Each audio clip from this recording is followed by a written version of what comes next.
안녕하세요. 이번에도 그 암 환자의 일상, 뭐 약간 요런 게 많이 궁금하실 것 같아가지고 한번 찍어보겠습니다. 일단 암 발견하고 나서 수술 가장 궁금해하실 만한 돈에 관련된 부분을 조금 말씀드려볼게요. 일단 맨 처음에 내가 암에 걸렸어. 사실 아픈 것도 슬프지만 이거 진짜 병원비도 많이 들고 뭐 어떻게 감당할 수 있을까? 내가 회사 생활은 계속 할 수 있을까? 요런 게 가장 궁금하실 거란 말이죠. 근데 일단 회사 생활에는 문제가 특별히 없어요. 저 같은 경우도 저 중소기업 다니는데 우리 회사가 근데 사실 좋은 회사긴 해요. 이런 부분에 있어서 되게 이해를 많이 해주셔가지고 작은 회사지만 좀 좋기는 해서 어쨌든 그 회사는 한 3주 정도? 제가 2, 3주 정도 쉬었던 것 같고 그리고 복귀는 했어요. 복귀하고 사실 목소리가 한 달에서 한 5주, 6주? 이 정도는 목소리가 돌아오지 않는데 그거는 이제 생활하면서 빨리 회복을 하면 되기 때문에 그거는 조금 이게 사람마다 편차가 있지만 그렇게 크게 걱정하지 않으셔도 된다. 그리고 그 이제 일상생활 복귀하는 데는 한 6주 정도만 고생하면은 금방 복귀할 수 있다. 다만 수술하기 전보다는 체력이 약간 떨어지기는 합니다. 네. 그리고 두 번째, 이제 병원비가 걱정이 되잖아요. 병원비는 우리나라는 정말 좋아요. 이제 암 환자가 되면은 그 산정특례라는 거를 등록을 해주시거든요. 그러면 이제 급여 항목에 대해서 비급여는 안 되는 걸로 알고 급여 항목에 대해서는 5%만 내시면 돼요. 이제 나라에서 지원을 해주는 거죠.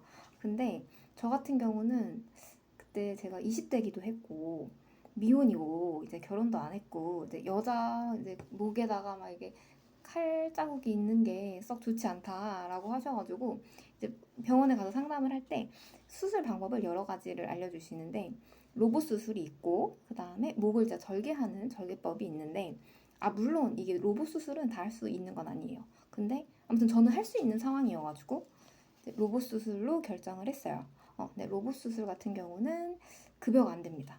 슬프게도 급여가 안 돼서 왜냐면 이게 되게 비싸고 이게 좀 급여 항목으로 들어가는 거는 그냥 이 방법이 그냥 가장 기본, 정석, 요런 수술법이라면 비급여는 조금 좀 신기술이라고 해야 되나?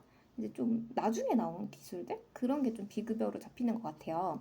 근데 저는 비급여로 수술을 해가지고, 그 5%는 못 받았어요. 하지만, 걱정하지 마세요. 우리나라는 좋아요. 왜냐면, 뭐 실비는 다들 하나씩 있으시겠죠? 실비가 저 같은 경우는 2010년도에 가입했던 실비가 있어서 삼성생명이었고요. 그래서 2세대 실비로 알고 있거든요. 그걸로 이제 혜택을 받아서 저는 90% 정도 수술비를 다 지원받아서 수술했습니다. 사실 조금 비싸요. 수술이 이제 로봇 수술로 하게 되면 그 로봇 꺼내는 것 자체가 좀 비싸다고 하더라고요. 그래서 한 수술 자체는 한 1,000만 원 정도 수술비가 나오고 이제 입원하는 거나 이런 다른 부수적인 비용은 또 별도입니다. 식사하거나 이런 거는 별도인데 저 같은 경우는 그때 5인실을 이용했고요. 뭐 따로 그냥 1인실까지는 뭐 굳이 해서 저는 그냥 5인실로 해서 입원을 했었고 제가 그리고 대학병원 같은 경우는 이제 오랫동안 입원을 할 수가 없어요. 그냥 이 환자가 굳이 입원하지 않아도 된다. 그냥 이제 진짜 할 만큼 다 했다라고 하면 바로 퇴원을 시켜주시거든요. 그래서 원래 보통은 한 3박 4일 정도 한다고 생각하시면 되어가지고 저 같은 경우도 원래는 좀 하루 일찍 퇴원하고 싶었는데 안 해주셔가지고 그래가지고 안 해준 게 3박 4일이었습니다. 그래서 한 4일 정도 이제 병원에 머무른다고 보면 되는데 그때 아마 제가 입원 퇴원 막 그 병실 이용료 그렇게 많이 비싸지 않았던 걸로 기억하거든요. 사실 그 영수증을 떼보진 않았는데 아무튼 이게 수술비랑 이게 토탈 다 해서 한 1,200 정도가 나왔던 걸로 기억을 해요. 근데 요거 진짜 걱정하시지 않아도 돼요. 실비가 있으시다는 전제하에. 실비가 있으시면은 한 90% 정도는 이제 실비로 충당이 됩니다. 그리고 이거는 사실 제가 그냥 수술을 하기 전에 저는 정말 운이 좋았어요. 정말 운이 좋았던 게 제가 암 발견하기 딱 1년 전에 어린이 보험을 가입을 했거든요. 근데 그때 이제 그 플랜을 짤 때 저는 이제 진단비를 꼭 넣고 싶다. 내가 암이 걸리든 뇌나 뭐 심혈관 이런 질병에 걸렸을 때 진단비를 꼭 받고 싶다. 요 생각을 해가지고 그걸 가입을 했어요. 근데 1년 만에 이제 암이 발견이 된 거예요. 그래서 저는 진단비를 받았습니다.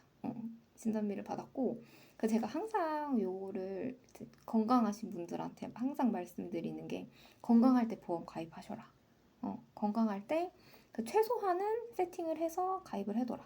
요걸 항상 말을 해요. 왜냐면 제가 혜택을 정말 많이 봤어요. 저는 뭐 보험 사실 이게 안 아픈 게 가장 좋죠. 안 아픈 게 가장 좋은데 사람이 일이 어떻게 될지 몰라. 그래서 건강할 때 제가 가입을 해놨기 때문에 이제 문제 없이 받을 수도 있었어요. 근데 이제 가입 기간이 짧으면 한번 심사를 나오시기는 합니다. 근데 그냥 그것도 협조 잘하면 큰 문제 없이 보험비 나오니까 걱정하지 않으셔도 되고, 그래서 우리나라가 이제 보험이나 이런 게 가장 잘 돼 있기 때문에 걱정하지 않으셔도 된다. 만약에 이제 급여로 수술을 하시게 되면 5%만 내면 되셔가지고 좋다. 그리고 또 암 환자가 되면은 좋은 점이 5년간 세법상 장애인이 됩니다. 그래서 이제 그 연말정산 하실 때 약간의 혜택을 볼 수가 있어요. 한 200만 원 정도의 혜택을. 요거는 병원 그 수술 우리 해주신 교수님께 장애인 증명서라는 거를 발급을 요청을 하세요. 그러면 그 장애인 증명서가 나오거든요. 이제 그거를 이제 우리 연말정산 할 때 제출을 같이 이제 국세청에다가 하시면은 혜택을 받으실 수가 있습니다. 네, 그래서 암 환자가 돼도 이제 막 그 경제적인 부분이나 내가 이제 사회생활 못하면 어떡하나 이런 걱정 많이 하시잖아요. 걱정되죠, 당연히. 근데 크게 걱정하지 않으셔도 된다. 우리나라 정말 살기 좋은 나라다. 라는 거를 알려드리고 싶었습니다. 네, 그러면 다음번에도 재밌는 내용으로 가져와 보겠습니다. 안녕!